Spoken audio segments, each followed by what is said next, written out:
చదవండి పరిశుద్ధ గ్రంథమైన బైబిల్లో నుంచి 31వ కీర్తన 7వ వచనాన్ని నేను చదువుతాను. ఈ రాత్రి మీరు బాగా మనసు పెట్టి వినాలి. ఆ మాట నాతో పాటు మీరు కూడా చదవాలని నేను జ్ఞాపకం చేస్తున్నాను. కీర్తన గ్రంథం 31వ అధ్యాయం 7వ వచనాన్ని నేను చదువుతున్నాను. నాతో కలిసి మీరు కూడా చదవటానికి ప్రయత్నం చేయండి. Page number 466. అందరికి బైబిల్ ఉన్నాయా? ఒక చిన్న మనవి అడగొచ్చా? కొంచెం ఇలాగ సర్దుకోండి. నాకు కొంచెం ఇబ్బందిగా ఉంది. ఇటు తక్కువ మంది ఉన్నారు, ఇటు ఎక్కువ మంది ఉన్నారు. నేను ఇంక ఇటు తిరగాలి. ఇంకా కొంచెం అలా సర్దుకోండి. ఇంకెవరికి ఇబ్బంది ఉండదు. అప్పుడు చాలా మంచి వాళ్ళు, కొంచెం పల్లె గ్రామస్తులు చెప్పగానే మాట వింటారు. Praise the Lord. కొంచెం అది అంటే మన బలిపీయటమే ఇబ్బందా? ఓకే, ఇప్పుడు ఓకే. ఇప్పుడు నేను ఇంకా టర్న్ అవన అవసరం లేదు అనుకుంటాను. ఇబ్బంది లేదు. దేవునికి మహిమ కలుగును గాక. చెప్పండి గట్టిగా. ప్రారంభంలో నీరసపాతం వచ్చినట్టుంది మీకు. ఇంకా ఉంది, వర్తమానం ఉంది కదా. రైట్. బైబిల్ ఉన్నాయి అందరి దగ్గర. చక్కగా అందరూ ఒళ్ళో పెట్టుకుని బైబిల్ ఎవరు కింద పెట్టొద్దు.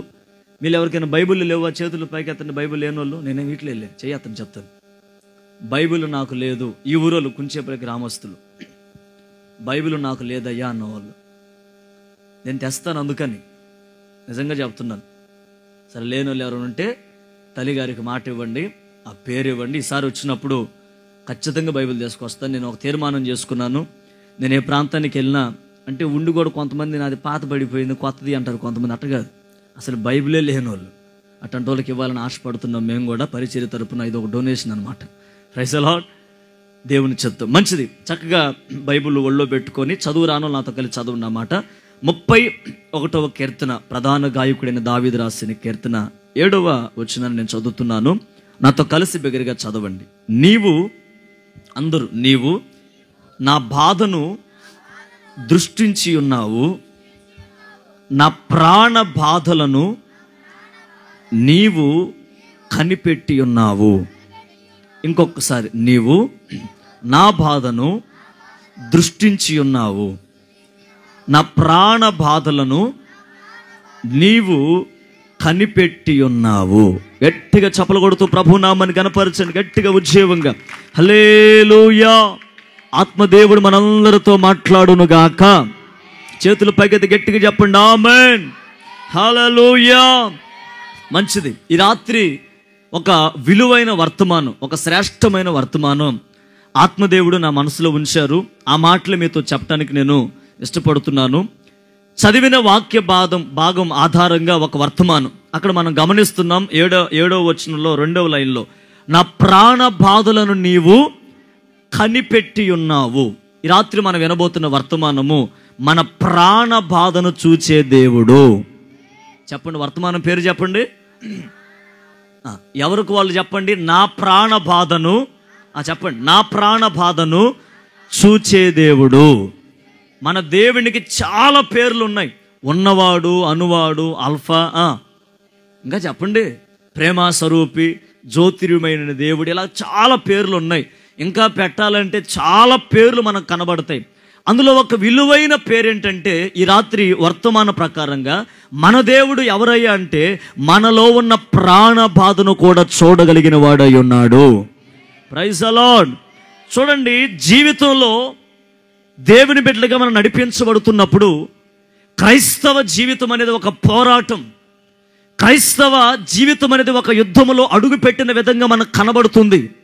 ప్రస్తుతం ప్రపంచంలో ఎన్నో యుద్ధాలు మనకు జరుగుతున్నాయి. యుద్ధంలో ఒక ప్రాంతానికి జయం వస్తే ఒక ప్రాంతానికి అపజయము కలుగుతుంది.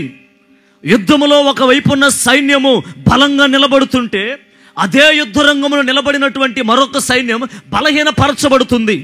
అదేవిధంగా క్రైస్తవ జీవితం అనేది కూడా దినదినము కూడా ఒక యుద్ధ రంగములోకి నడిపించబడుతున్న జీవితమే క్రైస్తవ జీవితం. మరి ఈ జీవితంలో దేవుని కొరకు మనం నిలబడ్డాం. మన వైపు దేవుడు ఉన్నాడు. మనకు విరోధముగా, మన పక్షము కాకుండా మనకి విరోధంగా ఒక నిలబడి ఉన్నాడు. వాడి పేరేం పేరు? వాడేదో మీ సుట్టమైనట్టు గట్టిగా చెప్పట్లా మీరేందో చెప్పండి. వాడి పేరేం పేరు? అపవాది అయిన సాతానుడు. వాడి బాధ ఏంటంటే వాడిలో చాలా బలహీనతలు ఉన్నాయి. వాడే బలహీనుడు. వాడు బలహీనపడి అనేక మందిని కూడా బలహీనపరుస్తున్నాడు. అంటే ఈ యుద్ధ రంగములో, ఈ క్రైస్తవ విశ్వాస పోరాటములో, ఈ ఆత్మ సంపదమైన జీవిత యాత్రలో వాడు అనేక మందిని అపజయపు పాలు చేస్తున్నాడు. వాడి దగ్గర చాలా ఆయుధాలు ఉన్నాయి. శ్రమలో, కృంగుదలలో, ఇలాగ చాలా ఆయుధాలు ఉన్నాయి. వాడి దగ్గర ఉన్న ఆయుధాలలో ఒక ఆయుధం ఏంటంటే బాధ. ఏంటది చెప్పండి, ఏంటది? నేను ఒక మాట అడుగుతా, నాకు అసలు బాధలే లేవయ్యను గట్టిగా లేవు చెప్పండి. ఇంకొక అవకాశం, నాకు అసలు ఒక్క బాధ కూడా లేదు నాయన అన్నలు గట్టిగా లేవు చెప్పండి. మీకేం బాధలు ఉండేరా? బాధలు మనుషులకు గాక, అది కాదు, బాధలు మనుషులకు గాక పశువులకి ఏమైనా వస్తాయా? వాటికి ఉన్నాయి బాధలు, కానీ దేవుడు వాటిని ఎట్లో నడిపిస్తున్నాడు కాబట్టి మొత్తానికి ఆ డాక్టర్ రాకముందే వాటికి దేవుడు జబ్బు నయం చేస్తున్నాడు. ఏ డాక్టరు? మరి ఒకటి గుర్తుపెట్టుకోండి, మనిషి జీవితంలో ఖచ్చితంగా బాధ అనేది ఏలుబడి చేస్తుంది. బాధలో రకాలు ఉన్నాయి. దేవుని ద్వారా కలిగే బాధ, సాతాను ద్వారా కలిగే బాధ. రెండు రకాలైన బాధలు ఉన్నాయి. ఒకటి గుర్తుపెట్టుకోండి, ఏ విధమైన బాధ నీ జీవితంలోకి అడుగుపెట్టినా, ఏ విధమైన బాధ నిన్ను వెంటాడినా, ఆ బాధ ఒక మనిషి జీవితాన్ని, లేక ఆ బాధ ఒక క్రైస్తవుని జీవితాన్ని కృంగుదలలోకి నడిపిస్తుందే కానీ ఆ బాధ ద్వారా బాగుపడిన వ్యక్తి ప్రపంచంలో ఎవడు లేడు. చూడండి, ఈ దినాల్లో ఎంతోమంది, అమ్మా ఎందుకు అలాగున్నావు, ఎందుకు నువ్వు దిగులుగా ఉన్నావు, ఎందుకు ముఖం అంతా వికారంగా పెట్టుకొని బ్రతుకుతున్నావు, ఎందుకు కృంగిపోయి ఉన్నావు, ఏమైంది నీకంటే ఆ వ్యక్తులలో ఉన్నటువంటి మాటలు, ఆ వ్యక్తి నోట వచ్చే మాటలు ఏంటో చెప్పనయ్యా, నా గుండెల్లో ఎవరితో పంచుకోలేని బాధలు నాకున్నాయ్యా. ఎందుకు కృంగిపోయావు? నా బాధ నన్ను కృంగదీసింది.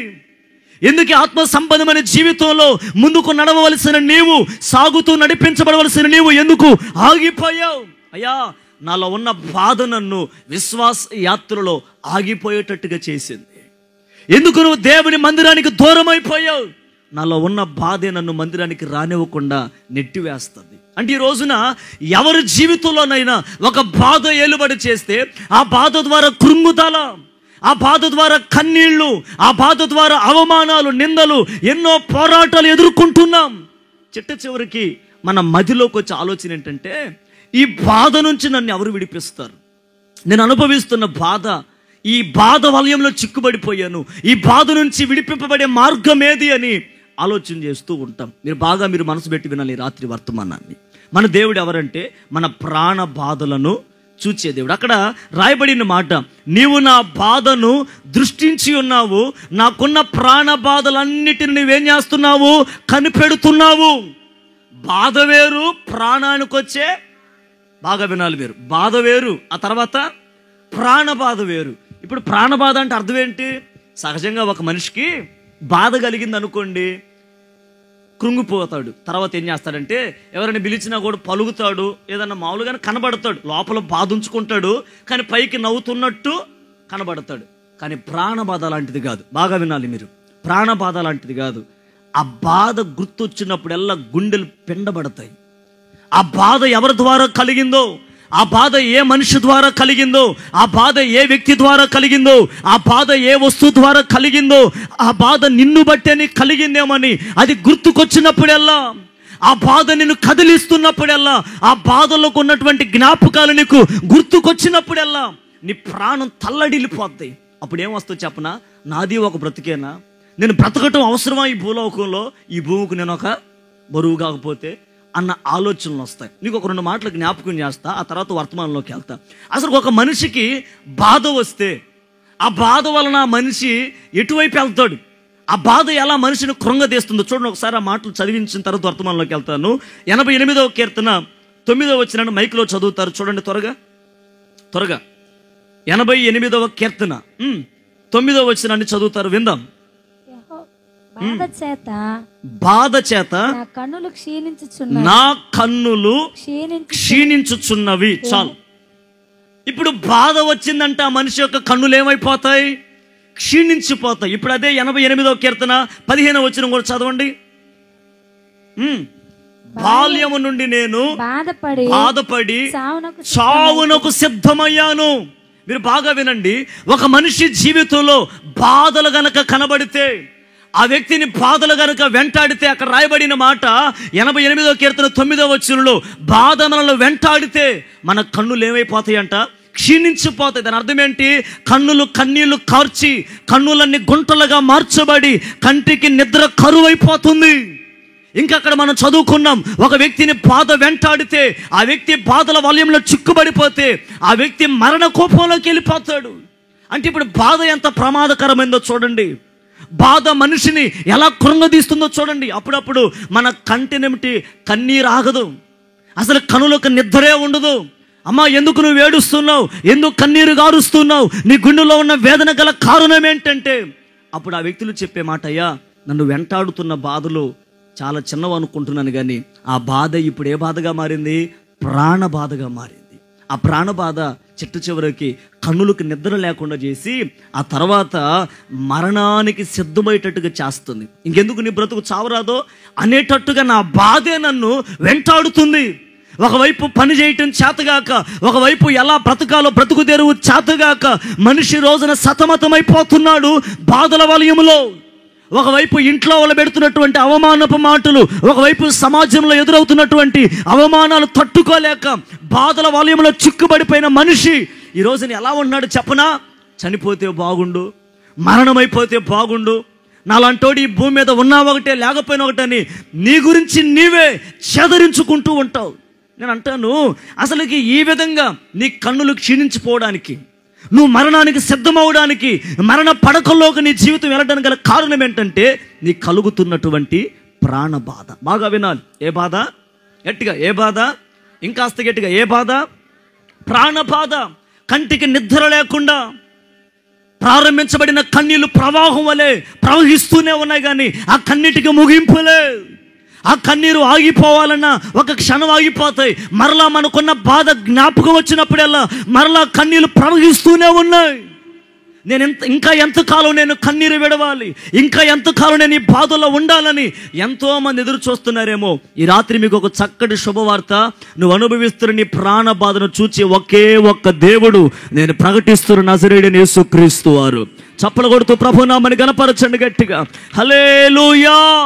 ఒకవేళ నువ్వు అనుభవిస్తున్న బాధ నీ భర్త చూడకపోవచ్చు, నువ్వు అనుభవిస్తున్న బాధ నీ కడుపును పుట్టిన పిల్లలు చూడకపోవచ్చు, నువ్వు అనుభవిస్తున్న బాధ నేను నడిపిస్తున్న సేవకుడు చూడకపోవచ్చు, నువ్వు అనుభవిస్తున్న బాధ నీ చుట్టుపక్కల ఉన్న సమాజంలో ఉన్నవారు ఎవరైనా చూడకపోవచ్చు, కానీ నువ్వు అనుభవిస్తున్న ప్రాణ బాధ నా దేవుడు కనిపెడుతూనే ఉన్నాడు ఈ రాత్రి. హల్లెలూయా. నీ ప్రాణ బాధ నుంచి నా దేవుడు నీకు ఈ రాత్రి విడుదల కలుగు చేయబోతున్నాడు. మీరు అక్కడ గమనించారు, నా ప్రాణ బాధను నీవు కనిపెడుతున్నావు అంటే ఇప్పుడు మనం అనుభవిస్తున్న బాధ దేవుడు చూస్తున్నాడా లేదా? బాబోయ్, నోరు చేరి చెప్పండి గట్టిగా. చూస్తున్నాడా లేదా చెప్పండి. అప్పుడప్పుడు ఇంట్లో మనం ఏడుస్తూ ఉంటాం. ఎందుకు ఏడుస్తున్నామంటే, ఉంటారు ఇంట్లో పిల్లలు వయ్యారంగా, అర్థమైందా? ఉన్నమన్న చోట ఉండరు. యవ్వన కాలానికి వచ్చిన పిల్లలు, అబ్బో వాళ్ళ తిరుగుళ్ళు, వాళ్ళ నడతలు, వాళ్ళ ప్రవర్తనలు, వాళ్ళ ఫోన్లు పక్కన పెట్టు, మా వాళ్ళే. ఇలాగా మొత్తానికి మా వాడు వివాహమైనా కూడా పరిచర్య మీద ప్రేమతో వచ్చాడు. దేవుడు నిన్ను మీ కుటుంబాన్ని దీవించును గాక. Praise the Lord. అసలు రాడనుకున్నా, కానీ ఎంటాడుతున్నాడు పరిచర్య కోసం. దేవునికి మహిమ కలుగును గాక. చెప్పండి గట్టిగా. ఇంట్లో ఎందుకో బాధపడుతూ ఏడుస్తుంటాం. బాధ పైకి కనబడుతుందా, గుండెల్లోనే ఉంటుందా?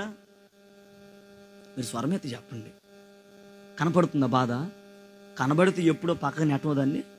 ఎక్కడ ఉంటుంది అది? గుండెల్లో. అందుకే సామెత గ్రంథకర్త ఒకడు పైకి నవ్వుచున్నా కూడా లోపల అతనికి ఏముంది? బాధ ఉంటుంది. నువ్వు ఇంట్లో ఏడుస్తున్నావు, నువ్వెందుకు ఏడుస్తున్నావు? నీ ఏడుపు ఎవరైనా చూసారా? పిల్లోడు బాగుపడాలని ఏడుస్తున్నావు, వాడు ఎప్పుడైనా నీ కన్నీరు చూసి అయ్యో నా కోసం మా అమ్మ ఏడుస్తుందే, నేను మారితే బాగుండు అని ఎప్పుడైనా అనుకున్నాడా? నీలో వచ్చే ఆలోచన ఏంటంటే, వీడి కోసం నవమాసాలు మోసి వీడిని గన్నాను, దరిద్రపోటు ఎట్ట పుట్టాడేందో, ఎట్ట పెరుగుతున్నాడు, కాడాలు పెరుగుతున్నాడు, వీడి వల్ల ఎవడికి చిట్ట చివరికి ఇప్పుడు నా ఇంటి మీదకే అవమానం తీసుకొస్తున్నాడు. ఇప్పుడు దాన్ని ఎవరినో తీసుకొచ్చి ఇదే నీ కోళ్ళు అంటున్నాడు. మళ్ళీ తయారయ్యారట మా ఊరు సంగతులమ్మ. దాన్ని ఎవరినో తీసుకొచ్చి మళ్ళీ అమ్మో ఇదే నీ కోడలు అంటున్నాడు. యాడ చేసుకున్నారు పెళ్ళి? బస్ స్టాండ్లో. ఎవరు పెళ్ళి చేసింది? ఎవరు? కండక్టరనో డ్రైవరు. మరి ఏమంటారా? అబ్బాయి చల్లించుకున్నావు ఏంటిరా? అత్యంతలు తలంబరాలు అంట. అవి ఎవరు చల్లారు? బస్సులో ఉన్నటువంటి. ఎక్కడ చూసా అమ్మాయిని? బస్సులోనే. అబ్బో, అప్పుడే పరిచయం, అప్పుడే వివాహం.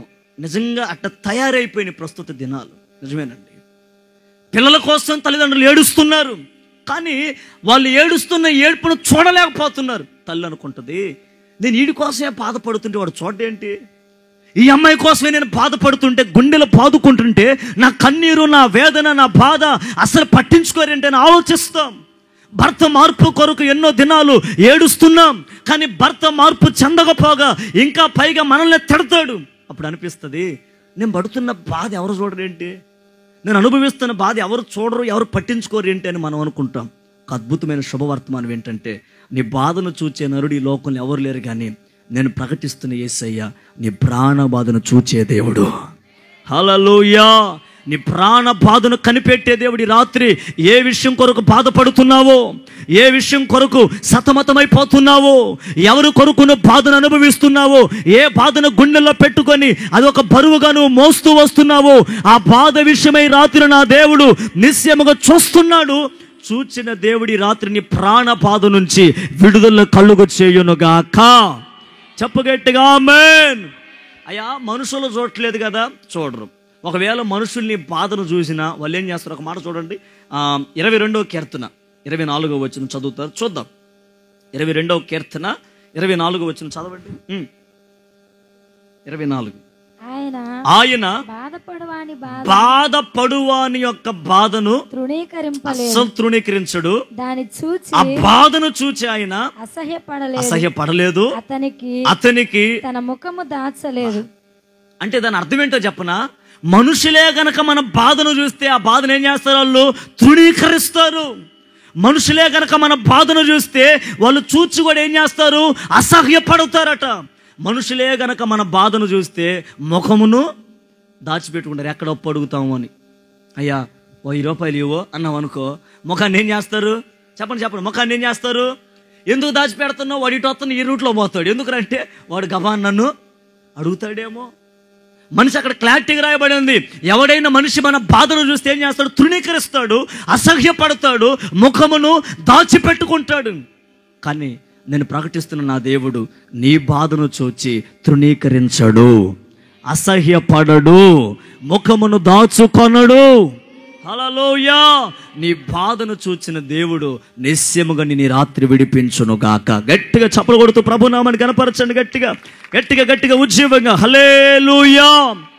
ఇదంతా అర్థం కావటం కోసం చెప్పాను. ఇప్పుడు వర్తమానంలోకి వెళ్తున్నా. ఎంతమందికి అర్థమైంది ఇప్పుడు దాకా చెప్పింది? ఏంటి ఇదొక బాధ, బాధ. ఏం మనోళ్ళు లేరు ఇక్కడ? ఆ మాట కూడా ఇక్కడికి వచ్చినప్పుడు జ్ఞాపకం వచ్చింది. జాన్ డేవిడ్ అన్న, మా గణేష్ అన్న, మేమందరం ఇక్కడ కూర్చొని మాట్లాడుతున్నప్పుడు గణేష్ అన్నకి బాధ కలిగింది. ఏ బాధ కలిగింది? అప్పటి నుంచి ఆ మాట ఒకటి పట్టుకున్నాను అనమాట. ఏ బాధ? ఆ బాధ కాదు కానీ రాత్రి మన ప్రాణ బాధ నా దేవుడు తీర్చును గాక. చెప్పండి గట్టిగా ఆమేనని. ఇంకొకసారి చెప్పండి గట్టిగా ఆమేనని. ఇంకొకసారి ఉజ్జీవంగా చెప్పండి. గుడ్. వినండి, దేవుడు మనం అనుభవిస్తున్న బాధను చూస్తున్నాడు. మనుషులు చూసినా చూడకపోయినా దేవునికి తెలుసు. ఆయన చిత్తం లేకుండా ఆయన బిడ్డల జీవితంలో ఏ బాధ పొరపాటున రాదు. దేవుడు చూస్తున్నా కూడా ఎందుకు మనం బాధను అనుభవిస్తున్నాం? కొంచెం దేవుడు చూస్తున్నా కూడా ఎందుకు మనం బాధను అనుభవిస్తున్నాం? ఆయన చూస్తున్నాడు ఒకవైపు, కానీ మనం బాధలోనే ఉన్నాం. చూసిన దేవుడు మాత్రం చెయ్యవట్లా, అట్టాగే ఉండరా బాధలు అంటున్నాడు. ఎందుకని? 2 మాటలు, విలువైన మాటలు జ్ఞాపకం చేస్తా. ఆ బాధను బట్టి దేవుడు మనకి ఏదో ఒక పాఠం నేర్పించబోతున్నాడు. ఆ పాఠాలు ఈ రాత్రి మనం నేర్చుకుందాం గాక. మొదటి మాట, యోబు గ్రంథం 36వ అధ్యాయం 15వ వచనాన్ని చదువుతారు, విందాం. ఇంతసేపా? 36:15. శ్రమపడు వారికి, అందరూ వినండి, శ్రమపడు వారికి కలిగిన శ్రమ వలన ఆయన విడిపించును, బాధ వలన, ఆ మాట బాధ వలన వారికి విధేయులుగా చేయును, వారిని నా దేవుడి విధేయులుగా చేస్తాడు. చెప్పండి గట్టిగా, నమ్మిన వారు ఆమేనని. నెంబర్ 1, బాధ మనల్ని ఏం చేస్తుందంటే విధేయులుగా మారుస్తుంది. ఇప్పుడు చెప్పండి నా మాటకి సమాధానం. ఇప్పుడు మనకు వచ్చే బాధ దేనికి? మనల్ని విధేయులుగా మార్చడానికి. అందరూ చెప్పండి, దేనికి బాధ? గట్టిగా చెప్పాలి. ఎందుకు దేవుడు మనకు బాధలు కలుగు చేస్తున్నాడు? మా స్వరమెత్తి చెప్పాలి. దేనికి? మనల్ని అందరినీ దేవుడు విధేయులుగా మార్చడానికి. ఆమేన్. చెప్పండి గట్టిగా ఆమేన్. బాగా వినండి. ఒక వ్యక్తి జీవితంలోకి బాధనెందుకు దేవుడు రప్పిస్తున్నాడు? ఒక వ్యక్తి జీవితంలోకి దేవుడు బాధనెందుకు అనుమతిస్తున్నాడంటే ఆ బాధ ద్వారా ఏదో ఒక పాఠాన్ని దేవుడు నేర్పించాలనుకుంటున్నాడు. ఏంటయ్యా నువ్వు మాకు నేర్పించాలనుకుంటున్నావు ఒక పాఠాన్ని బాధ ద్వారా అంటే అక్కడ రాయబడింది స్పష్టంగా, బాధ వలన దేవుడు వారికి విధేయత నేర్పిస్తున్నాడు. అంటే ఇప్పుడు విధేయత నేర్పిస్తున్నాడు అని అంటే ఆ వ్యక్తి ఎక్కడున్నాడు?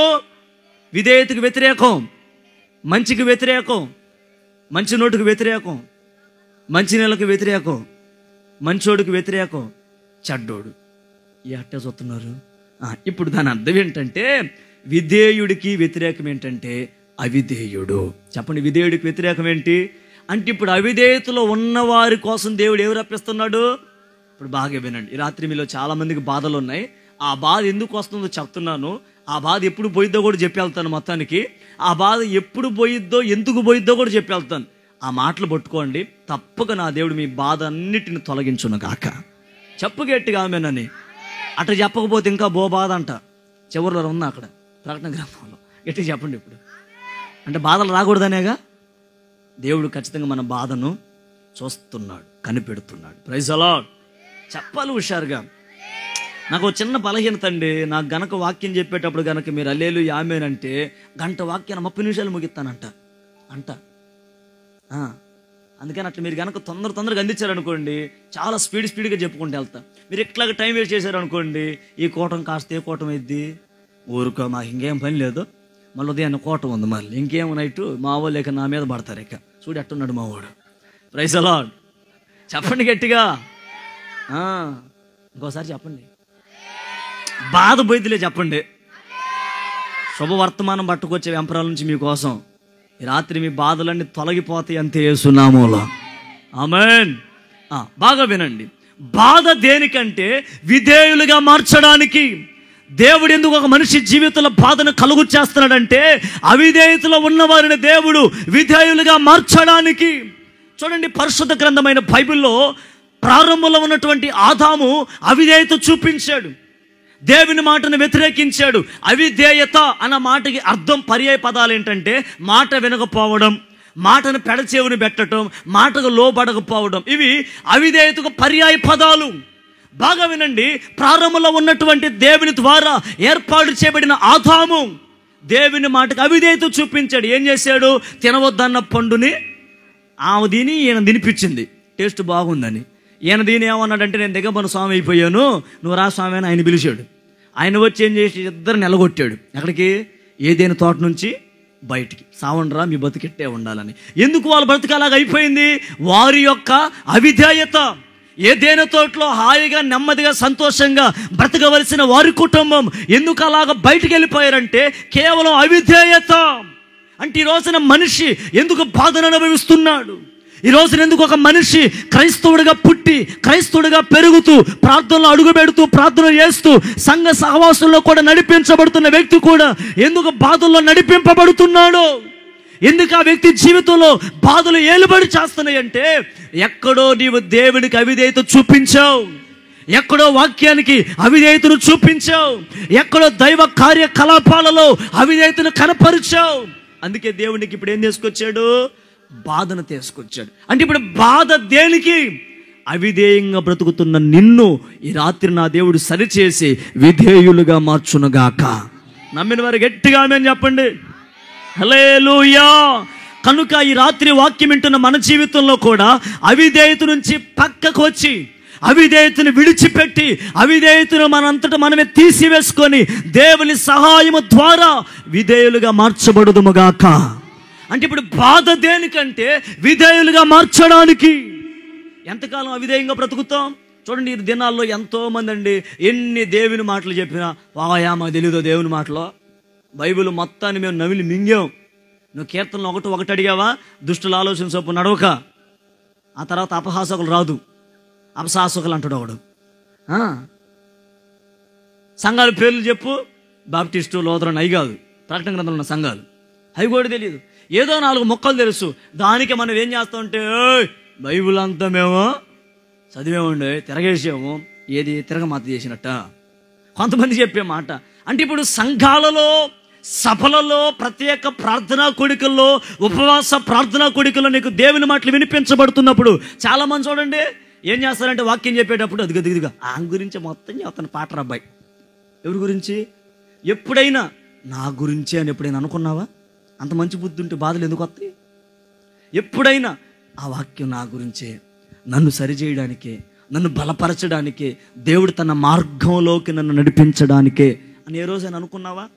ఎప్పుడు మనం ఏం చేస్తామంటే ఒక సబ్జెక్ట్ గురించి మాట్లాడుతున్నప్పుడు అదిగో ఆడి గురించే, ఇదిగో ఆ గురించే అని పక్కనల గురించి మనం మాట్లాడుతూ ఉంటాం. అందుకే బైబిల్లో ఒక మాట ఉంది, వేషధారంతో ఉండేవాడు ఏం చేస్తాడంటే తన కంట్లో దోలాన్ని ఉంచుకొని ఎదుటోడు కంట్లో, వీడి కంట్లో ఉందేమో ఎంత, ఎదుటోడు కంట్లో ఉన్న ఐస్ క్రీమ్ ఎదుగుతూ ఉంటాడు. వీడు ఏంట్రా అంటే నువ్వు ఇంతే అంటాడు. అసలు మారాల్సింది ఎవడు?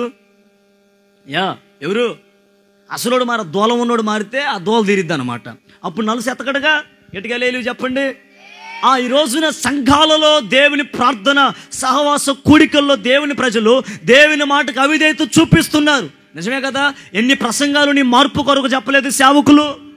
ఎన్ని ప్రసంగాలు యవన కాలం బ్రతుకు బలపరుచుకో, అడ్డదారుడు తొక్కమాకని ఎన్ని సబ్జెక్టులను బలపరచలేదు?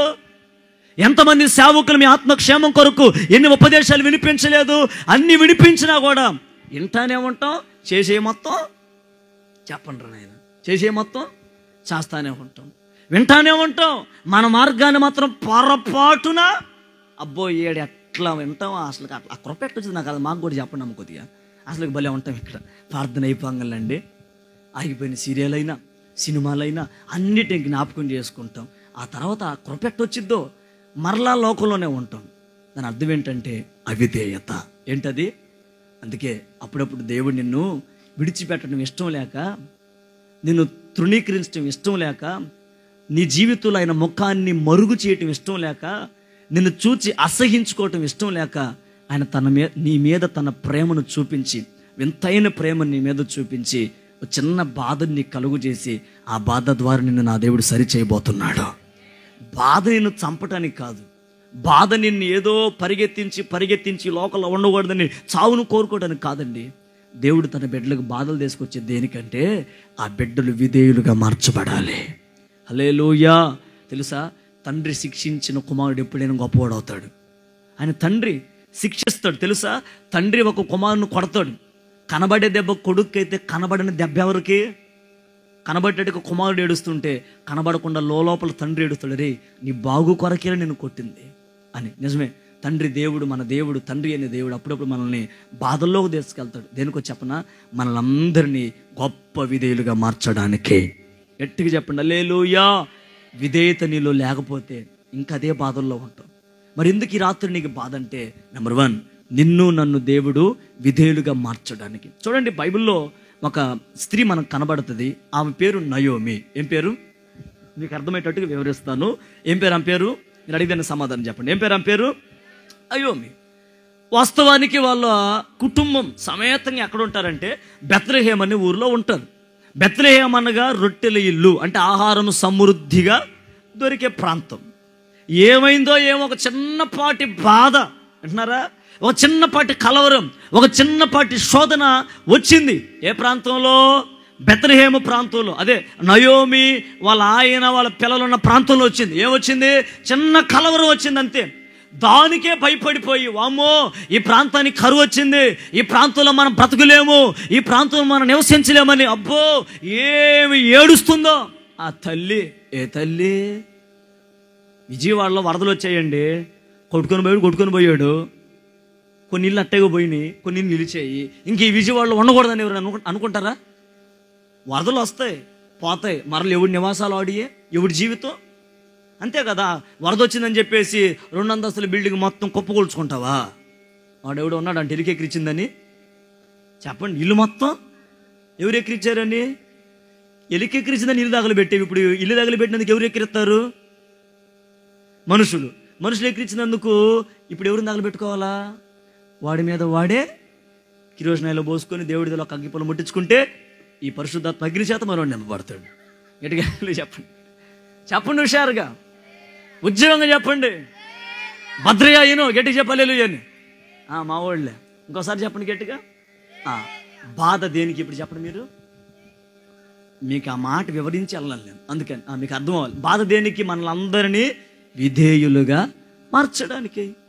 ఇప్పుడు బాగా వినండి. నయోమ ఆమె ఏం చేసిందంటే ఉన్న ప్రాంతాన్ని విడిచిపెట్టి అక్కడెక్కడో ఒక ప్రాంతం గురించి ఫోన్ చేసింది, కాల్ చేసింది. హలో, ఆ ఊరు ఎట్టుంది? మోయాబు బాగుందా? మోయాబులో ఏసీ ఉందా? మోయాబులో కూల్ డ్రింకులు దొరుకుతాయా? మోయాబులో నెట్ ఉంటుందా? మొత్తం కనుక్కున్నా అంత సమృద్ధి అని చెప్పారంట. చలో మోయాబు. అక్కడికి ఇప్పుడు ఎక్కడి నుంచి? దేవుడింటిని విడిచిపెట్టి శాపగ్రస్తమైన ప్రాంతానికి వెళ్ళింది. ఏది? మోయాబు అనే ప్రాంతం. మోయాబు అనే ప్రాంతం శపింపబడిన ప్రాంతం, శాపగ్రస్తమైన ప్రాంతం. మోయాబులతో ఇశ్రాయేలుని సహవాసం చేయొద్దని దేవుడు ఎప్పుడో చెప్పాడు. వీళ్ళు ఏం చేశారంటే బెత్లెహేముని విడిచిపెట్టి నేరుగా వెళ్ళిపోయారు. ఎక్కడికి మామ చెప్పాలి? ఎక్కడికి? మోయాబుకి వెళ్ళిపోయారు. వెళ్ళారండి. సరిగ్గా కొన్ని దినాలు అక్కడ ఉన్నారు, కొన్ని సంవత్సరాలు అక్కడ ఉన్నారట. ఉండగానే వాళ్ళకు ఒక బాధ కలిగింది. ఏంటో చెప్పనా? మోయాబులో ఉన్న దినాలలో ఉన్న సంవత్సరాలనట ఆ ఇంట్లో ఉన్న మగజాతి మొత్తం చంపబడ్డారు. ఫస్ట్ వాళ్ళ ఆయన చనిపోయాడు. ఎవరు? ఎలీమెలెకు. తర్వాత ఒక కొడుకు మహ్లోను, తర్వాత ఇంకో కొడుకు కిల్యోను. ముగ్గురు చనిపోయారు. మిగిలింది ముగ్గురే, నయోమి, రుతు, ఓర్ప. ముగ్గురు మిగిలారు. తీర్మానానికి వచ్చింది, అమ్మో చూసావా మనం చేసిన పని ఎంత దూరం వచ్చిందో, ఇంత పెద్ద బాధ, చిన్న బాధ వచ్చింది నేను వచ్చాం. ఇప్పుడు ఈ బాధ ఎంత బాధ అయింది? పెద్ద బాధ అయిపోయింది. ఇదే బాధ, పెద్ద బాధ అయిపోయింది. అక్కడేం కరువులో ఉన్న అందరం బతికే ఉండేవాళ్ళం. కానీ ఇప్పుడు ఈ కరువులు ఇప్పుడు ఎంతమంది పోయారు? ఇంచుమించు ముగ్గురు. అసలు మగజాతే లేదు. ఏమండి, ఇంటికి యజమానుడు ఎంత ప్రాధాన్యుడో, ఎంత ప్రాముఖ్యమైన వాడో. కుటుంబానికి యజమాని లేకపోతే ఆ కుటుంబం ఎలా పోషించబడుతుంది? ఆ కుటుంబం కొరకు ఎవరు కష్టపడాలి? ఎవరు కష్టార్జితాన్ని సంపాదించి కూడబెట్టాలి? ఏమో మొత్తానికి వాళ్ళు చేసుకున్న పని వల్ల ఆ ఇంట్లో ఉన్నటువంటి ముగ్గురు మగపిల్లలు చనిపోయారు. ముగ్గురు మాత్రమే మిగిలారు. అత్తమ్మ నయోమ ఒక తీర్మానానికి వచ్చింది, అమ్మాయి మీరు ఎవరి బిడ్డలు? నేనంటే ముసలిదాన్ని, 32 పళ్ళు కూడా కొట్టడానికి రెడీలో ఉంది, చెట్టు ఏం లేదు. నేను అక్కడికి వెళ్తా కానీ మీరు ఒక పని చేయండి, ఎవరి బిడ్డలు మీ సంసారాలు కాపాడుకొని వెళ్ళి ఇంకొక వివాహం చేసుకొని తల్లి ఆమె చెప్పింది. ఎవరు? ఎప్పుడెప్పుడా ఉంది మహా అమ్మాయి. ఎవరు? అస్సలకి చిన్న ఓర్పు కూడా ఉండదు. అత్తా ఇప్పుడు నాకు నచ్చింది అని పెట్టింది, వెళ్ళిపోయింది. ఇంత లేదా ఆడ? అసలుకి నాకు డౌట్ అండి, డౌట్ ఇప్పటికి. ఓర్ప నయోమ ఒక మాట అంది, ఏమని? అమ్మాయి వెళ్ళిపో. ఇద్దరు తందా ఒకరు తందా? తమ్ముడా అమ్మ మీరు చెప్పండి, మీరు బలి. ఇద్దరు తందా ఒకరు అందా? ఇద్దరు తంది. ఏమని? అమ్మాయి వెళ్ళండి, అమ్మాయి నా సాగు నేను చత్తలే వెళ్ళండి అంది. అని అనక తలకే రూతు ఆలోచిస్తుంది. కానీ ఈ అమ్మాయి ఏం వచ్చింది, అతను కౌలించుకొని ముద్దు పెట్టుకొని టాటా బాయ్ బాయ్ అని వెళ్ళిపోయింది. అసలు ఎందుకు వెళ్తుందో తెలియదు, ఏంటో మొత్తానికి వెళ్ళిపోయింది మహాతల్లి. నాకు నచ్చిన మాట. రూతు ఒక్కతే నిలబడి అత్త దగ్గర ఉంటే ఆమె అడిగింది, అమ్మాయి నువ్వు వెళ్ళవా?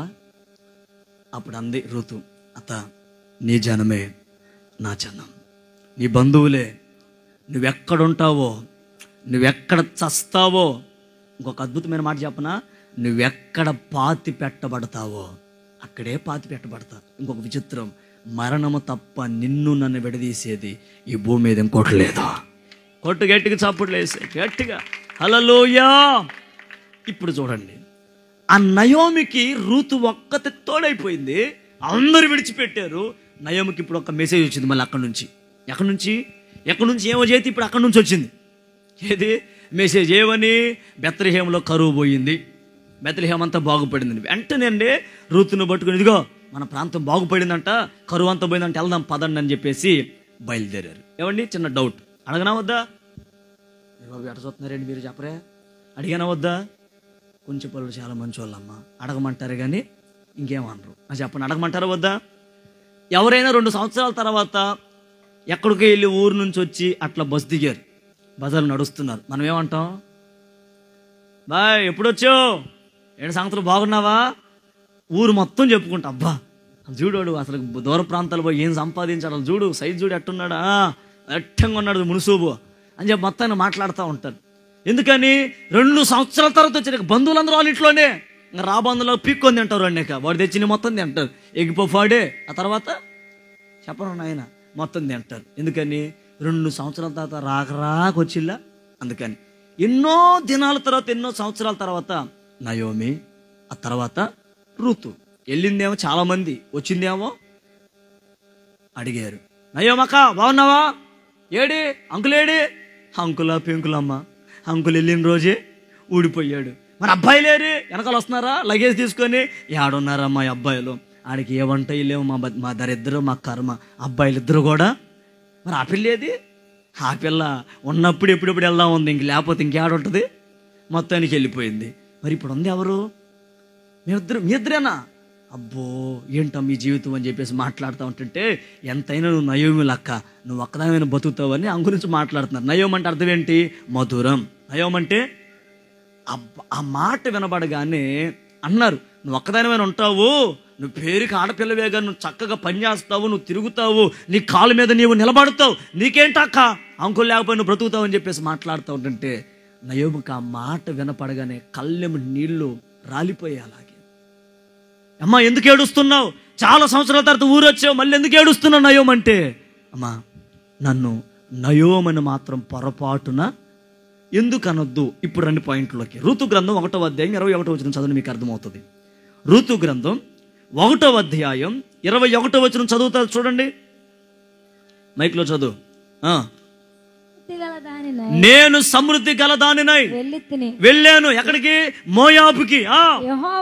యెహోవా నన్ను రిక్తురాలుగా చేశాడు, ఏమీ లేని దానిగా చేశాడు. ఎందుకు, మీరు నన్నెందుకు నయోమని పిలుస్తున్నారు, యెహోవా నా మీద విరుద్ధముగా సాక్ష్యము పలికెను, సర్వశక్తుడు నన్ను బాధపరిచెను. చాలు, ఎవరంటున్నారు ఈ మాట, నయోమి. ఎవరి మీద పెట్టింది నేరం, దేవుని మీద పెట్టింది. ఏమని, ఇదిగో నీవు నన్ను నయోమి అనొద్దు, నా జీవితం ఇప్పుడు మధురాతి మధురముగా లేదు, ఇక్కడ నుంచి వెళ్ళేటప్పుడు నేను సమృద్ధి గలదానిగా వెళ్ళాను, కానీ వచ్చేటప్పుడు ఇప్పుడు ఎలా వచ్చాను, రిక్తురాలిగా. ఇన్ ఇంగ్లీష్ ఎంప్టీ అని ఉంటుంది, అంటే ఖాళీగా, అంటే ఏమీ లేని దానిగా వచ్చాను. నన్ను ఎందుకు నయోమి అంటారు, సర్వశక్తుడు నాకు ఇప్పుడు ఏం తీసుకొచ్చాడు, బాధ. బాగా గుర్తుపెట్టుకోండి, ఇప్పుడు నాకు బాధ కలిగింది అని చెప్తుంది. నేను అంటానండి, బాధ దేవుడు కలుగు చేస్తే వచ్చిందా, ఏమంతటి ఏమో చేసిన అవిధేయత వల్ల వచ్చిందా బాధ, మీరు మాట్లాడాలి. బాధ దేవుడు కలుగు చేస్తే వచ్చిందా, ఏమో అవిధేయత వల్ల వచ్చిందా బాధ. భర్తను ఎవరి వల్ల బాగొట్టుకుంది, తనలో ఉన్న అవిధేయత వల్లే భర్తను బాగొట్టుకుంది. మగదిక్కుని ఎవరు బాగొట్టుకున్నారు, తనలో ఉన్నటువంటి అవిధేయతే. సమృద్ధిని బాగొట్టుకుంది దేని వలన, అవిధేయత వలన. సంపాదన పోగొట్టుకుంది దేని వలన, అవిధేయత వలన. ఆరోగ్యాన్ని పోగొట్టుకుంది దేని వలన, అవిధేయత వలన. ఇప్పుడు అంటది చివరికి ఆయన మీద నేరం మోపుతుంది. ఎవరి మీద, ఆయన నా మన్ని నా జీవితానికి నిన్న మోపిన ఆయనే, 100 రూపాయలు ఇచ్చిన ఆయనే. చూసారా, అంటే మేలు ఇచ్చినప్పుడేమో ఇది నా శక్తి అంటాం, కీడు వస్తేనేమో దేవుని శక్తం లేకుండా ఏది రాదంటే ఆమె అంటుంది. చెప్పండి ఇప్పుడు, అయ్యా సర్వశక్తుడు నాకు ఇప్పుడు బహు బాధను కలుగు చేశాడు అని ప్రజలతో చెప్తుంది. నేను అంటాను, నయోమికి దేవుడు కాదు బాధ కలుగు చేసింది, ఆమెలో ఉన్నటువంటి అవిధేయతే కదా. నేను అంటాను, నీ జీవితంలో ఒక బాధ ఎందుకు వస్తుందో చెప్పనా, ఈ రాత్రి నీ కుటుంబంలో బాధను ఎందుకు అనుభవిస్తున్నావంటే, ఎక్కడో నయోములాగా రొట్టెల సహవాసాన్ని, దైవ సాన్నిధ్యాన్ని, దైవ సహవాసాన్ని విడిచిపెట్టి మోయాబును ఆశ్రయిస్తున్నాం. అందుకే ఇప్పుడు నీకేం కలుగుతుంది, బాధ కలుగుతుంది. నేను అంటాను, ఆ బాధ నుంచి నీకు విడుదల కలగాలి అని అంటే విధేయులుగా నువ్వు మార్చబడదువుగాక. విధేయత నా దేవుడు ఒక్కొక్కరు కలుగు చేయునుగాక. హల్లెలూయా. ఆ విధేయత నీలో ఉంటే నా దేవుడు నిన్ను ఎంతగానో దీవిస్తాడు. ఇక ఎన్నడూ నువ్వు బాధల్లోకి పడిపోకుండా నా దేవుడు అంతం వరకు నా దేవుడు నిన్ను కాపాడునుగాక. మాట వినకపోవడమే అవిధేయత. ఒకరోజు చూడండి, మోషే ఉపవాస ప్రార్థన చేద్దాం కొండపైకి వెళ్ళాడు. అక్కడికి వెళ్ళాడు, గట్టిగా చెప్పాలి, అక్కడికి వెళ్ళాడు. మొత్తానికి రావటం లేట్ అయిందని చెప్పి కింద ఉన్న ప్రజలందరూ ఏమన్నారంటే, ఏడు రానత్తాడు మోషేడు, ఎక్కడికి వెళ్ళాడు, ఏదో నడిపిస్తా పాలు తేళ్లు ప్రవహించే దేశాన్ని తీసుకెళ్తానన్నాడు. ఇప్పుడేమో 40 రోజులైంది, ఉన్నాడు పోయాడు. నెక్స్ట్ లీడర్ ఎవరు, అహరోన్, బ్రదర్ అహరోను ఇప్పుడు బ్రదర్ కాదు, నువ్వు పాస్టర్ అవుతావు, నా మాటను. మమ్మల్ని నడిపించడానికి మా ముందు ఒక దేవుడు కావాలి, దేవత కావాలనగానే అహరోన్ని విసికించారండి. బాగా వినాలి వర్తమానాన్ని. అహరోన్ని విసికించేసరికి అహరోన్ చేసేదేమి లేక, ఇదిగో మీ ముక్కులకి, మీ చెవులకి, మీ మెల్ల ఉన్న బంగారం ఏంటి అన్నాడు. మొత్తం తీసుకెళ్ళి ఎక్కడేసాడు? అగ్నిలో వేసాడు. ఇప్పుడు బంగారం అంతా ఏమైంది? ఒక దూడగా మారింది. దూడను తీసుకొచ్చి సమాజం నిలవబెడితే ప్రజలందరండి తిని తాగి కూర్చొని పనుకొని ఇప్పుడు లేచి ఆడుతున్నారంట. చూడండి, ఇప్పుడు ఆ మాట కూడా చూడండి. నిర్గమాకాండం 32-35 మీరు బాగా వినాలి. నిర్గమాకాండం 32వ అధ్యాయం 35వ వచనం చదవండి త్వరగా. అహరోను కల్పించిన దూడను ప్రజలు చేయించినందున యెహోవా వారిని ఇప్పుడు ఏం పెట్టాడంట? ఇప్పుడు వారికి బాధ ఎవరి ద్వారా కలిగింది? ఇప్పుడు దేవుని ద్వారానే. నయోమికి అమ్మా అవిధేయత. ఇప్పుడు ఇది కూడా అవిధేయత. ఎలాగా? దేవుని మాట వినలా. దేవుని మాట వింటే విధేయత, దేవుని మాట వినకపోతే అవిధేయత. బాగా వినండి. దేవుడు చెప్పాడు మోషేతో, ధర్మశాస్త్ర గ్రంథంలో లిఖింపజేశాడు, ఈ భూమి మీద నేను తప్ప వేరొక దేవుడు నీకు ఉండకూడదు. హల్లెలూయా. నాకు తప్ప వేరొకరు ఎవరికి మీరు మ్రొక్కకూడదు. దిక్కైన నేనే, మ్రొక్కైనా కూడా స్తోత్రం కలుగునుగాక. నేను తప్ప ఇంకొక దేవుడు ఈ లోకంలో లేడని దేవుడు చెప్తే వీళ్ళు చేసిన పని చూడండి. దూడను ఒకటి తయారు చేసుకొని, ఏమండి విన్నారా, బొమ్మని, దేన్ని బొమ్మని తయారు చేసుకొని ఆ బొమ్మను ముందు పెట్టి, బొమ్మే నువ్వే మా అమ్మ అని చెప్పి పాటలు పాడుతున్నారు. మీరు చదువుకునే నిర్గమకాండంలో తిని తాగి కాసేపు నిద్రపోయి మళ్ళీ వేశారంట. ఒళ్ళిరిచి వేసేస్తున్నారు డ్యాన్సులు. పెట్టిందేమో దేవుడు బొమ్మ, ఎత్తుందేమో సినిమా స్టెప్లు, డీజే పాటలు పెట్టి ఎగురుతున్నారు అందరికి ఇష్టానుసారంగా. నేను అంటానండి, ఆ బొమ్మ ముందు 100 టెంకాయలు కాదు 1,00,000 టెంకాయలు కొట్టినా ఆ బొమ్మ ఏమైనా తినిద్దా? పొట్ట మాత్రం ఎంత ఉంది, ఏమైనా తినిద్దా? ఏం చెప్పరు? ఆ బొమ్మ దగ్గర కూర్చొని నైట్ అంతా, బొమ్మ నాకున్న కట్టాలు ఎవరికి లేవే బొమ్మ అన్నాం అనుకో, ఆ బొమ్మ ఏమన్నా నీ కష్టాలు ఎంటదా? చెవి ఎంత ఉంది మళ్ళీ ఎంటదా? ఉంటుందా? ఎంటాడా? బొమ్మ నీకోసం నేను 1000 రూపాయలు చదివిచ్చా బొమ్మ, నాకు నువ్వు 2000 ఇవ్వా అన్నావు అనుకోండి, బొమ్మ ఏమన్నా ఇచ్చిద్దా? చెయ్యి ఎంత ఉంటుంది?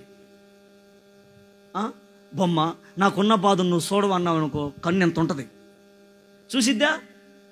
ఇదే పరిస్థితి. నేను చెప్పేది ఏ బొమ్మ కాదు, మళ్ళీ ఈ బొమ్మేలే. మరి నన్ను ఎందుకు ట్రోల్ చేస్తారు? హల్లెలూయా. ఏ బొమ్మ? బైబిల్లో ఉన్న బొమ్మను దూడం చేసుకొని, గొప్ప దేవుడా, మహోన్నతుడా, ఆత్మతో సత్యముతో ఆరాధింతును అని పాటలు పాడుతున్నారు. ఏది గొప్ప దేవుడు? అదే. అది పిలిస్తే పలకదు, కదలమంటే జరగమంటే, మాట్లాడితే వాసం చూడదు, ఏం చేయదు. ఏం చేస్తాం? తోక ఉంటుంది కానీ తోక ఆడదు, కళ్ళు ఉంటాయి కానీ ఒట్టి బొమ్మ ముందు నుంచొని అబ్బో ఏ వెచ్చరివిడి చేస్తున్నారో దేవుని కోపం వచ్చిందంట. అక్కడ రాయబడిన మాట, అహరోను కల్పించిన దూడ ద్వారా యెహోవా వారిని ఏం చేశాడంట తెలుసా? ఈ రోజున సమాజంలో చాలామంది బాధలు అనుభవించడం గల కారణం విగ్రహారాధన. దేవుడు చెప్పమంటున్న మాటలు అందుకే చెప్తున్నాను, విగ్రహారాధన. మీరు అనొచ్చయ్యా, అన్యులంటే తెలియక బొమ్మలకు మొక్కుతారు, నేనే బొమ్మకు మొక్కాను. అద్భుతమైన మాట. దేవుని కంటే నువ్వు ఎక్కువగా దేన్ని ప్రేమించిన అదే ఒక విగ్రహం. పిల్లల్ని ప్రేమిస్తాం, అదొక విగ్రహం. భర్తను ఎక్కువగా దేవుని కంటే కాదు భర్తను ప్రేమించిన అదొక విగ్రహం. దేవుని కంటే డబ్బును ఎక్కువగా ప్రేమించిన అదొక విగ్రహం. నేను అంటాను, ఏ విగ్రహానికి నువ్వు మొక్కుతున్నావో, దేని మీద అపారమైన ప్రేమ నిలుపుతున్నావో, ఆ విగ్రహాలు నిన్ను పరలోక రాజ్యానికి చేర్చలేవు. సర్వలోకంలో సర్వ సృష్టిలో ఒకే ఒక్క దేవుడు ఉన్నాడు, ఆయనే నిజమైన దేవుడని యేసుక్రీస్తు వారు. హల్లెలూయా. ఆయన అందరిలాగా అన్ని బొమ్మల్లాగా అలాగే కూర్చునే దేవుడు కాదు. ఆయన పిలిస్తే పలికే దేవుడు. చెప్పు ఆమేనని. ఆయన నువ్వు మాట్లాడితే నీ మాటను వినే దేవుడు, నీ బాధను ఆలకించే దేవుడు, నీ శ్రమ నుంచి విడిపించే దేవుడు, నీ బాధల నుంచి విడుదల కలుగు చేసే దేవుడు. ప్రపంచంలో ఉన్న ఒకే ఒక్క దేవుడు నేను ప్రకటిస్తున్న నజరేయుడైన యేసు. ఆయన తప్ప ఈ లోకంలో ఇంకొక దేవుడు లేనే లేడు. ఉన్నారని అనుకుంటారు కానీ ఉన్న దేవుడు, అనుదేవుడు, ఉన్నవాడు అనువాడైన ఒకే ఒక్క దేవుడు, సర్వశక్తి కలిగిన దేవుడు. చప్పులు కొడుతూ ప్రభు నామని కనపరచు. ఆయన రోషం కలిగిన దేవుడు. హల్లెలూయా. నీ బాధను దృష్టించే దేవుడు, నీ బాధ నుంచి విడుదల కలుగు చేసే దేవుడు, నీ ప్రాణ బాధను కూడా విడిపించి విమోచన కలుగు చేసి ఆదరణతో నింపగలిగిన ఒకే ఒక్క దేవుడు నేను ప్రకటిస్తున్న యేసుక్రీస్తు వారు. నెంబర్ 1, నీకు బాధ కలిగేది దేనికంటే నిన్ను విధేయులుగా మార్చడానికి. దేనికి? చిన్న మాట చదివించి నేను ప్రార్థన చేస్తాను. చూడండి, 2వ మాట 119వ కీర్తన 50వ వచనం. త్వరగా బాగా వినాలి మీరు. 119వ కీర్తన 50వ వచనం. చదువు త్వరగా. నీ వాక్యము నన్ను బ్రతికించి ఉన్నది. నా బాధలలో ఇదే నాకు నెమ్మది కలిగించుచున్నది. హల్లెలూయా. నీ వాక్యమే నన్ను బ్రతికించెను, బాధలలో నెమ్మదినిచ్చెను. ఆగండి, అర్థం కావటం కోసంలే మళ్ళీ పాటలు కచేరీ చేయండి. మన వర్తమానం బాధ. ఏ బాధ? ప్రాణ బాధ. ఎందుకు ప్రాణ బాధ? మనల్ని విధేయులుగా మార్చి మనలో ఉన్న అవిధేయతను తొలగించడానికి. 2వది ఏంటంటే అక్కడ రాయబడి ఉంది, నీ వాక్యం నన్ను బ్రతికిస్తుంది, నా బాధల్లో అది నాకు తెలుసా. బాధల్లో ఉన్న వారికి దేవుడు కలుగు చేసే అద్భుతమైన దీవెన ఏంటంటే నెమ్మదితో నింపుతాడు. నెంబర్ 1, విధేయులుగా మారుస్తాడు. 2వది నెమ్మదితో నింపుతాడు. 2 మాటలు చెప్పండి బిగ్గరగా. వినండి, టూకీగా 2 మాటలు చెప్పి ప్రార్థన చేస్తాం. అయ్యా, నా జీవితంలో నెమ్మదిగానే నేను బ్రతుకుతున్నాను అన్నోళ్ళు గట్టిగా హల్లెలూయా చెప్పండి. సరే, అసలు నాకు నెమ్మదే ఉండలేదయ్యా అన్నోళ్ళు గట్టిగా హల్లెలూయా చెప్పండి. మీరేంటండి దానికి చెప్పకుండా దీనికి చెప్పకుండా హల్లెలూయా చూస్తున్నారు. కానీ ప్రస్తుతం దినాల్లో చాలామందికి నెమ్మది లేదు. అన్నీ ఉన్నాయి, ఏం లేదు? డబ్బు ఉంది, జ్ఞానం ఉంది, సిరి సంపదలు ఉన్నాయి, ఆస్తి ఐశ్వర్యాలు అందచందాలు ఉన్నాయి, కావలసినంత వైభోగం అని ఇంట ఉంది. కానీ గుండెల్లో నెమ్మది లేదు. నేను అంటానండి, ఇన్ని ఉన్నా అనుభవించడానికి లోపల నెమ్మది లేకపోతే ఏంటి ప్రయోజనం? ఆలోచన చేశారా? ఒక్కోడికి 1,00,000 కోట్లు ఉన్నాయి, వాడికి షుగరు. టయానికి తినాలి, తినేది కూడా కొంతే తినాలి.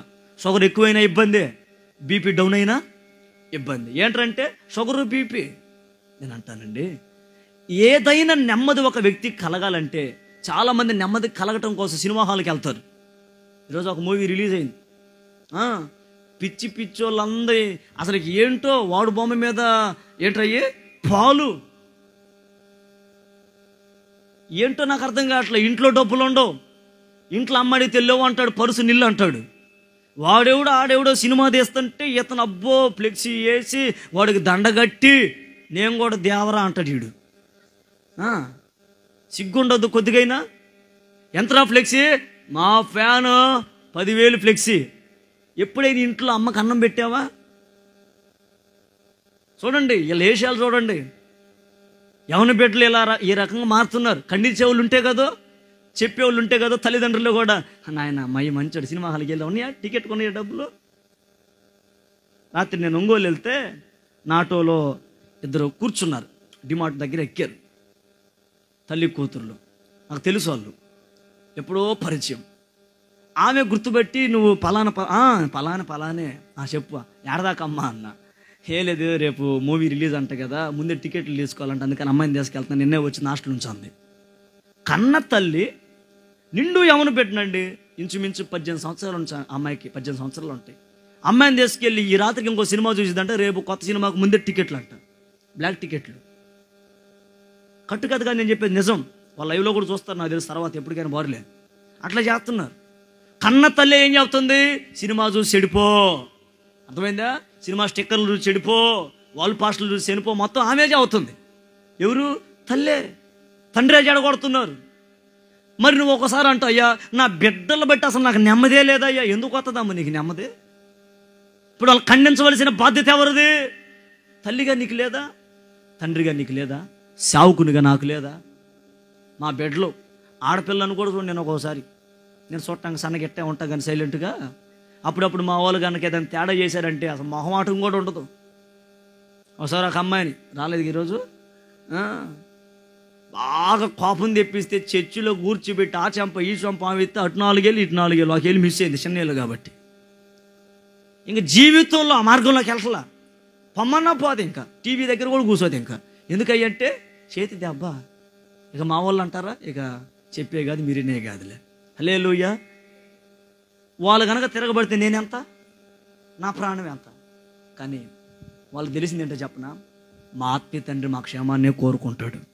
నిజమే కదా, తల్లి తండ్రి క్షేమాన్ని కోరుకుంటాడే కానీ ఆ బిడ్డ చెడిపోవాలని కోరుకుంటారా? కోరుకోరు కదా. మరి ఈరోజు నీకు నెమ్మది ఎందుకు లేదు? ఎవరిని బట్టి నీకు నెమ్మది లేకుండా పోతుంది? నీ బిడ్డలను బట్టి నీకు నెమ్మది లేదు కదా, నీ భర్తను బట్టి నీకు నెమ్మది లేదు కదా, నీకు కలుగుతున్న శ్రమను బట్టి, నీకు కలుగుతున్న బాధను బట్టి నీకు నెమ్మది కరువు అయిపోయింది కదా. నీకు నెమ్మదినిచ్చే ఒకే ఒక్క దేవుడు నా యేసుక్రీస్తు వారు. Praise the Lord. చెప్పాలి గట్టిగా హల్లెలూయా. బిగింపులోకి వచ్చాం గట్టిగా హల్లెలూయా. పిల్లల బట్టి నెమ్మది లేని పరిస్థితుల్లోకి వెళ్ళిపోతున్నారు. కానీ వాక్యం సెలవిస్తుంది, దేవుడు నువ్వు అనుభవిస్తున్న బాధలో నీకు తప్పక నెమ్మదిని దయచేస్తాడు. Praise the lord. ఆ నెమ్మది ఎలా కలుగుతుంది?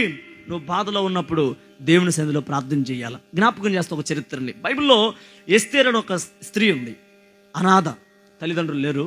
వాళ్ళ బాబాయ్ అమ్మాయిని పెంచాడు, గొప్ప చేశాడు. దేవుని మహాకృప, అమ్మాయి ఒక గొప్ప రాణి అయిపోయింది. బాగా వినాలి, ముగింపులోకి వచ్చాను, త్వరగా చెప్తున్నాను. రాణి అయిపోయింది. ఒకడు ఉన్నాడు అక్కడ, వాడి పేరు హామాను. ఏం పేరు? వాడు ఏమన్నాడంటే, యూదులను లేకుండా చేసేస్తా, యూదులు అనేవాడు ఈ ఊరిలో ఉండడానికి లేదు, చంపేస్తానని ప్రగల్భాలు పలుకుతున్నాడు హామాన్ అనేవాడు. ఈ మాటలు మొర్దుగైకి వినపడి అన్నాడు, అమ్మా నువ్వు రానివైపోయావు, నువ్వు అంతఃపురంలోనని రెచ్చిపో మాకు, ఇప్పుడు శ్రమ వచ్చింది, బాధ వచ్చింది, ఎవరికో చెప్పనా? మన బిడ్డలందరికీ వచ్చిందమ్మా. అక్కడ నువ్వు ఉపవసించి ప్రార్థన చేయి, ఇక్కడ మేము కూడా ఉపవసించి ప్రార్థన చేస్తాం. మన ప్రార్థన ద్వారా దేవుడు మనకు నెమ్మదిని దయచేయను గాక. చూడండి ఆ మాట, ఎస్తేరు గ్రంథం 9వ అధ్యాయం 21వ వచనం. త్వరగా ఎస్తేరు గ్రంథం 9వ అధ్యాయం 21వ వచనం. విందు చేసుకొనుచు 9:21 యూదులు తమ పగవారి చేత బాధపడక నెమ్మది పొందిన దినములన్నయు వారి దుఃఖమంతా పోయి సంతోషించిన దినమని వాళ్ళు ఆ రోజున పండగ చేసుకున్నారు. హల్లెలూయా. గమనించారా? వాళ్ళ బాధలన్నీ పోయాయి, దుఃఖం పోయింది. ఇప్పుడు వాళ్ళకి ఏం కలిగింది? నెమ్మది కలిగింది. నేను అంటాను, ఎస్తేరు గ్రంథంలో ప్రజలకి నెమ్మది కలిగింది, బాధలు తొలగిపోయాయి, ఒక పండగ చేసుకున్నారు. దేనికని నేను అడిగితే కారణం ఏంటంటే, వారి బాధలో నా దేవుడు వారికి పరిపూర్ణమైన నెమ్మదిని కలుగు చేశాడు. చెప్పండి చేతులు పైకి గట్టిగా హల్లెలూయా అని. నేను అంటాను, నీ కుటుంబంలో నీ గుండెలు నిండా నెమ్మది కావాలంటే, నీకు ఆరోగ్యం కావాలంటే, నీకు దేవుని కృప కావాలంటే, నెమ్మదితో నీ జీవితాన్ని గడపాలనుకుంటే నువ్వు చేయవలసిన పని ఎస్తేరులాగా, ఆ యూదులులాగా ఉపవసించి ప్రార్థన చేయదుగాక. ప్రార్థనకు అసాధ్యమైంది ఏదైనా ఉందా? చెప్పరే. ప్రార్థన చేస్తే అసాధ్యమైన ప్రతి కార్యాలు కూడా దేవుడు ఏం చేస్తాడు? సాధ్యపరుస్తాడు. ఇది జరగదు అనుకుంటావా? జరిగిస్తాడు దేవుడు. ఇది జరగదని నువ్వు అనుకుంటావు, నీ అపనమ్మకం ద్వారా నువ్వు విశ్వసించు, దేవుడు నీ బాధను తొలగించి నీకు నెమ్మదినిస్తాడు. అక్కడ చదివాం కదా, పగవారి ద్వారా వాళ్ళకి ఏం కలిగింది? బాధ కలిగింది. ఇప్పుడు మనల్ని బాధపరిచేది ఎవరు? పగవాళ్ళే. పగవాళ్ళు పక్కన పెట్టిన పక్కన వాళ్ళే బాధ పెడుతున్నారు. అర్థమవుతుందా? సూటిపోటి మాటలతో గుచ్చేవాళ్ళు, మాటల ద్వారా బాధపరిచేవాళ్ళు, వాళ్ళ ప్రవర్తన ద్వారా బాధపరిచేవాళ్ళు ఎంతోమంది ఉన్నారు. నేను అంటాను, వారు ఎంతమంది నిన్ను బాధపరిచినా నువ్వు చేయవలసిన ఒకటే ఒక పని, వాళ్ళ మీద ప్రతీకారం తీర్చుకోమని అవసరం లేదండి. ఎవరైనా మనల్ని బాధపరుస్తుంటే, ఎవరైనా మనల్ని ఇబ్బంది పరుస్తుంటే వాళ్ళ మీద మనం ప్రతీకారం తీర్చుకోవాల్సిన అవసరంలా దేవుని సన్నిధిలో ప్రార్థన చేస్తే చాలు. ఆ ప్రార్థన ద్వారా దేవుడు మనకు నెమ్మదినిస్తాడు, వాళ్ళందరిని దేవుడు తరిమేస్తాడు. ఆ నెమ్మది ఎప్పుడు కలిగిద్దంటే ప్రార్థన. దేని ద్వారా? ప్రార్థనా పరులకి గుండె నిండా నెమ్మది ఉంటుంది, భయం ఉండదు, వాళ్ళకి కలవరాలు ఉండవు, రేపేం జరిగిద్దని భయం కూడా ఉండదుగా. ఎందుకని? వాళ్ళ ధైర్యం, వాళ్ళ ఆధారం ఎవరంటే ఆయన. ఎవరో? సర్వశక్తి కలిగిన దేవుడు. మరెందుకు నువ్వు కలవరపడుతున్నావు? ఎందుకు నువ్వు భయపడుతున్నావు? ఎందుకు నీవే గుండెల్లో వేదనతో దుఃఖంతో నింపబడి నెమ్మది లేని పరిస్థితుల్లోకి వెళ్ళిపోతున్నావు? నీకు ఒక మాట చెప్తున్నా, ఈ రాత్రి నీకు నెమ్మదిని కలుగు చేయాలని నా దేవుడి రాత్రి నీకు తోడై ఉన్నాడు. నెమ్మదిని ఇస్తాడు. నువ్వు ప్రార్థన చేసుకు, ఎస్తేరులాగా, ఆ యూదులాగా ఉపవసించి ప్రార్థన చేయ. ప్రభువా నాకు నెమ్మదిని, నా పగవారే శత్రువులు అయిపోయారయ్యా, నా ఇరుగు పొరుగు వారు నాకు శత్రువులు అయిపోయారయ్యా, వాళ్ళే నాకు హాని తలపెట్టాలనుకున్నారయ్యా, వాళ్ళ ద్వారా కలిగే బాధ నేను భరించలేకపోతున్నానయ్యా, నాకు ఈ బాధ నుంచి నెమ్మదినివ్వయని నువ్వు ప్రార్థన చేసుకో. ఒకవేళ పిల్లలను బట్టి నెమ్మదిని కోల్పోయావా? ప్రార్థన చేయి, ప్రభువా నా బిడ్డలు యవ్వన కాలంలోకి వచ్చారయ్యా, వారి ద్వారా నాకు నెమ్మది లేదు. వాడు ఎప్పుడు వస్తాడో, ఎప్పుడు వెళ్తాడో, ఎప్పుడు తింటాడో, ఏం చేస్తున్నాడో, ఎక్కడ తిరుగుతున్నాడో, వాళ్ళ వల్ల నెమ్మది లేదయ్యా. పిల్లలను బట్టి నెమ్మది లేదే నీకు. భర్త మార్పు కొరకు విలపించి విలపించి ఏడ్చి ఏడ్చి కన్నీరు గార్చి అతని గురించి అయినా నెమ్మది లేని దినాలు ఎన్ని అనుభవిస్తున్నాం. ఇంకొక మాట చెప్పనా, నా జీవితం ఏమైపోద్దో, నీ జీవితం గురించి నీవే. నా బ్రతుకేంటో, నేను ఇప్పుడు ఎలా ఉన్నా, రేపు ఎలా ఉంటానో, ఏం జరిగిద్దో ఏమని రేపటి గురించి ఒక చింత. ఎన్ని ఆలోచిస్తే నెమ్మది లేకుండానే పోయింది. దేవుని బిడ్డలు ఒకటే ధైర్యం, ఉన్న క్షణం దేవుని కొరకు బ్రతుకుతాడు, రాబోతున్న దినాల్లో దేవుని పని చేస్తాడు, అంతే. Praise the Lord. ఉన్న దినాల్లో దేవుని కొరకు, రాబోతున్న దినాలు దేవుని పని కొరకు. ఉన్నావా? నా దేవుని నన్ను బ్రతికించాడు అనుకుని స్తోత్రం చేయటం, బ్రతకటం. ఇంకొక దినం ఇచ్చాడా, ఆయన పని ఇంకా కాస్త ఘనంగా చేయటం. చాలా ఘనత చాలు, ఆ కృప చాలు. అప్పుడు దేవుడిని గుండెల నిండా నెమ్మదినిస్తాడు. దేనికి భయపడు, అప్పులోడికి భయపడు, పప్పు లేదని భయపడు, ఆరోగ్యం లేదని, అనారోగ్యం వచ్చిందని భయపడు, కుటుంబ సమస్యలు భయపడు. ఎన్నున్నా కూడా ఉపవసించి ప్రార్థన చేయి, నా దేవుడు ఘనమైన కార్యములు జరిగించునుగాక.